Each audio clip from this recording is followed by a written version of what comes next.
narinig ko, ni Jane Hana, sabi yung pang-plate na lang. Ang galing. Pakonti-konti mahatuwa. Malaking bagay ito. Oo, pag dyan ang mag-ipon-ipon niya, lalo na pag pagbuhok. Oo, maganda yung pagkuha ng buhok. Yan ang nalagay yung pipigil.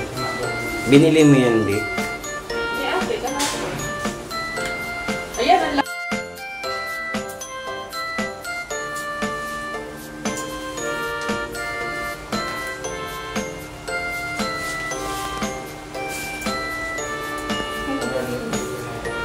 Jane, kailangan din pag ano din, pag parang mag-ilong Jill, tanggal naman. Mamaya pag matuyo yan, babakit. Bumba natin dito.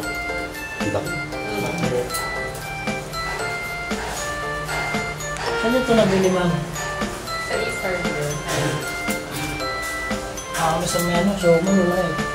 Puro pang ano lang ito. Kaya lang, isipin pa na pauwi na kami. Iba yung ano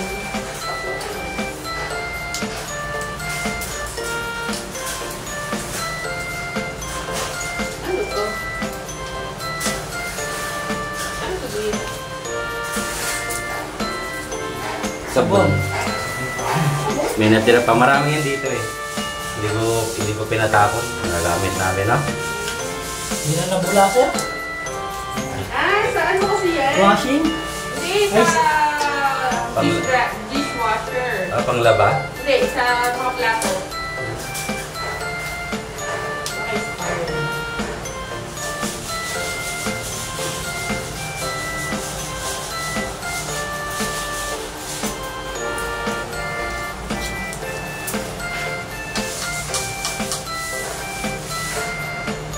Dapat may camera yan eh, no? Ito pala eh.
Saan ang kapaw rin dito? Kapaw. Natuyo dito. Tubig ka na, kulang. Lugas sa ating mga pintura. Kaya remedyohan. Pintura lang, eh, no?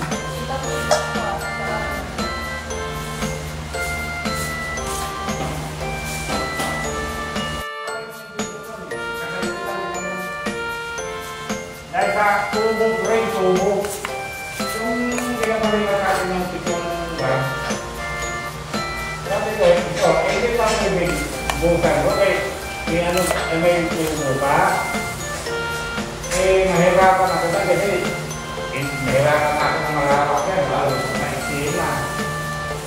Big, bukan ito. Well,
O sige, sige.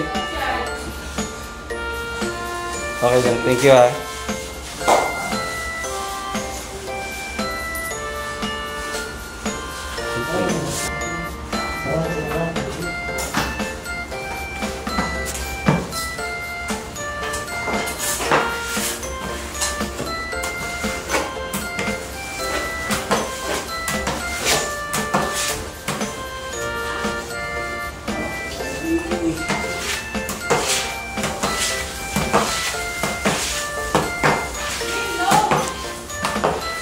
Sige.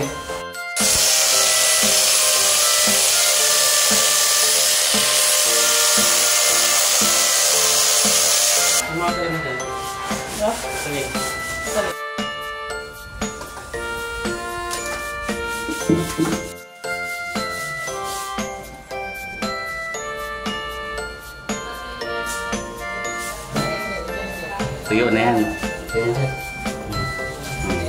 May isang kami matuyo sa akin natin. Oo. Kapal pa. Kapag kahit gumalaw yung building, hindi yan magkakrak.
Then, tubig yan sir. Ano masak na?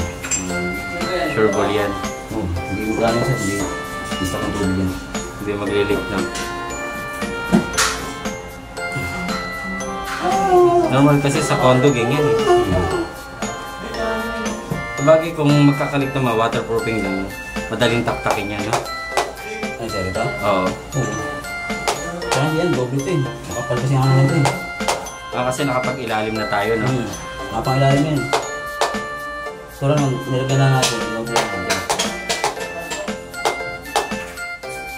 Sige mo yung sabit, ha? Tsaka nag-birik lang yan sir sa ano. Dito meron ng tubo. Pag hindi talaga nalagyan ng waterproofing.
Bawal po eh.